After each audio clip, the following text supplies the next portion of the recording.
et ce depuis de longues années. Bon tir, c'était un tir de Laurier, le demi-centre, qui joue à Reims, qui joue lui aussi avec les professionnels, et à Reims d'ailleurs Laurier joue à l'avant.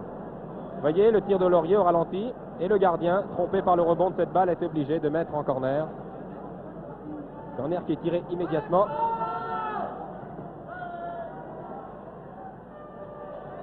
Dégagement. Bonne reprise. Et le gardien était menacé une nouvelle fois. C'était une reprise du numéro 6 français, c'est-à-dire Marc Molitor de Strasbourg. Qui fut un brillant junior et qui a à peine 20 ans. Et les 5000 spectateurs, et parmi eux de nombreux Espagnols bien sûr, encouragent maintenant l'équipe de France amateur. Je vous rappelle que le score est toujours de 0-0 ici, entre la France et l'Espagne. Ce match d'ailleurs a une valeur de test pour l'équipe de France amateur ce soir. L'équipe de France qui est en pleine mutation, en pleine transformation.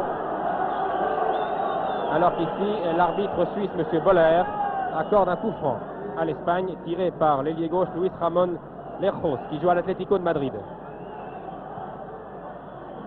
Bien frappé cette balle, très bon dégagement de Delumeau qui devance la tête de l'avancement Ortuño. Et contre-attaque.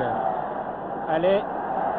Très longue jambe, Gérard Allais qui joue à Montluçon, qui joue lui aussi depuis très longtemps en équipe de France amateur, depuis plusieurs saisons. Et qui n'a pu centrer sur Périgot, l'avancement. Mauvais dégagement du gardien de Gijón, Jesus Castro, qui était sérieusement inquiété à 2 reprises depuis le début de cette deuxième mi-temps. Cagnan. Bon dribbleur, Cagnan, solidement campé sur ses jambes musclées.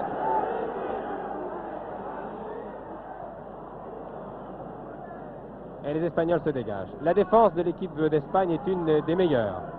Une des meilleures d'Europe, sinon du monde. Elle l'a d'ailleurs prouvé aux Jeux Olympiques de Mexico, où elle tint tête au Japon. Et c'est une référence, le Japon qui obtint la médaille de bronze. Et l'Espagne fut éliminée en quart de finale par le Mexique, mais par un but d'écart seulement, 1-0, alors que la France, elle, avait été éliminée, si ma mémoire est bonne, par le Japon en quart de finale, 3-1.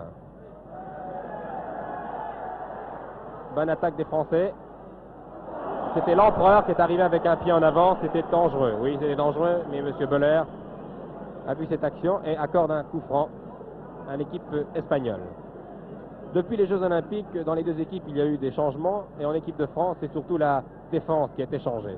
En attaque, Orlaville, Cagnan, Allais sont fidèles au poste. Mais en défense, de nombreux joueurs ont quitté l'équipe de France. Planté, Zix, Merel, Vérov, Delafosse par exemple.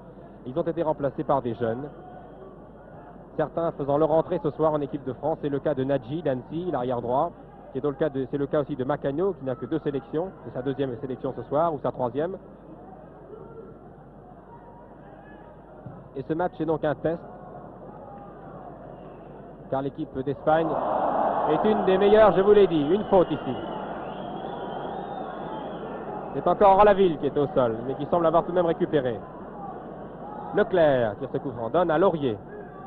Le jeune Laurier, qui fut lui aussi un brillant junior. Allez, le plus grand joueur sur le terrain, qui joue à Montluçon, dont l'équipe est classée 4e du groupe centre. Il en est à sa 16e sélection ce soir. Un tir qui passe à quelques centimètres à gauche. Début de Jesus Castro, qui est sérieusement inquiété depuis le début de cette mi-temps. Le corner va être tiré par Allais. Allais qui faisait partie, donc, je vous l'ai dit, de cette équipe de France amateur qui disputa les Jeux de Mexico. Cagnan était là. Molitor était bien placé. Il a toujours le contrôle du ballon. Encore Allais.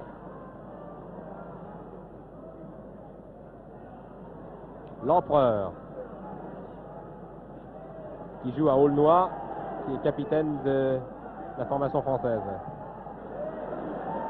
Dangereux, dégagement du point de Jesus Castro. Et les Espagnols se dégagent.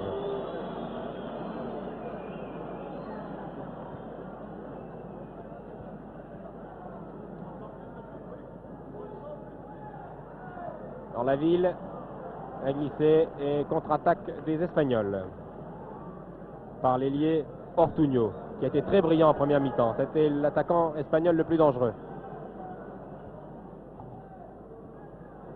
Ortuño qui joue à club de Sabadell en Espagne.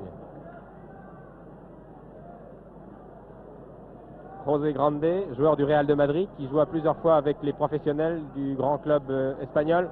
Tire à côté. Et Delumeau va pouvoir dégager. C'est la 4e sélection du gardien que vous voyez ici en gros plan. Alors que l'empereur dégage.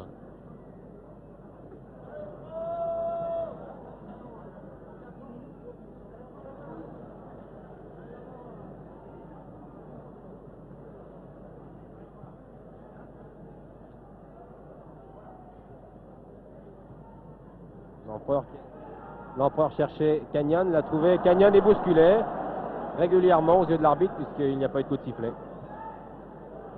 Et ici, un bon tacle, un bon dégagement de Nadji. Le numéro 2 en bas de votre écran. C'est son premier match international ce soir.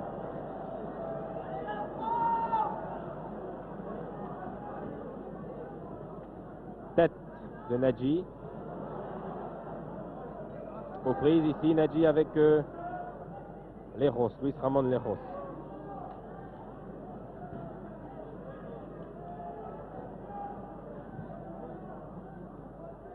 Leclerc, calmement à Périgot. L'avant-centre Périgot qui file balle au pied.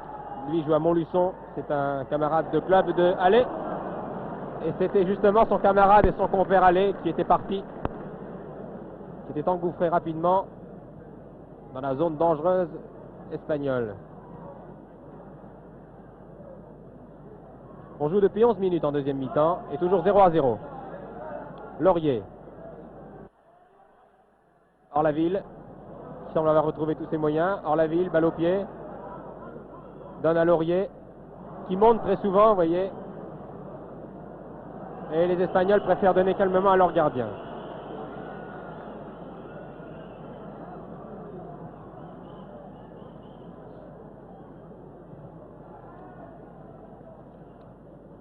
Lejos, Enrique Castro, qui est le frère du gardien Jesus Castro.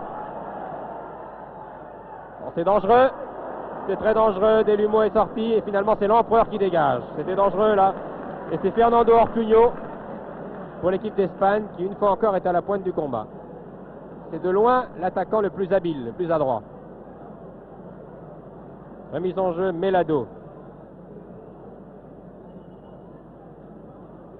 Garzón, l'Inter, qui disputa lui aussi les Jeux de Mexico avec l'équipe nationale espagnole. Leclerc.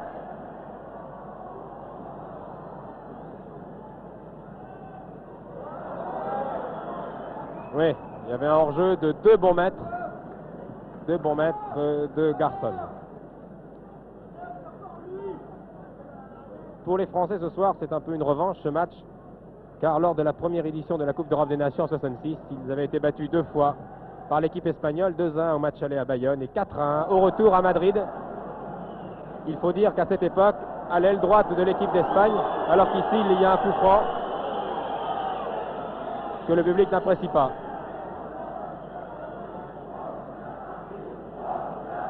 Dégagement de l'empereur. Justement à l'aile gauche, puisque c'est le numéro 11 qui avait la balle, à l'aile gauche en 66, il y avait un nommé Retsach, qui joue maintenant au Football Club de Barcelone et qui est un des meilleurs Espagnols actuellement, international senior cette fois. Vous l'avez vu récemment contre Bratislava en finale de la Coupe des Coupes. Oh, je crois que c'est Laurier, c'est l'arrière Laurier qui a marqué contre son camp sur cette action. L'empereur, le capitaine, est désolé. But des Espagnols, ou plutôt but des Français, mais contre leur camp. Revoici l'action au ralenti. Garzón, Laurier, pressé, veut donner et prend à contre-pied son gardien. Ce sont des choses qui arrivent, que c'est dommage. Ah, le malheureux Laurier, qui était pressé par Ortuño et par Enrique Castro, a voulu donner calmement à Delumeau. Et il a donné à droite début alors que Delumeau arrivait à gauche. Vous voyez en gros plan ici, Delumeau, désolé. 1-0 pour l'Espagne après 14 minutes de jeu en deuxième mi-temps.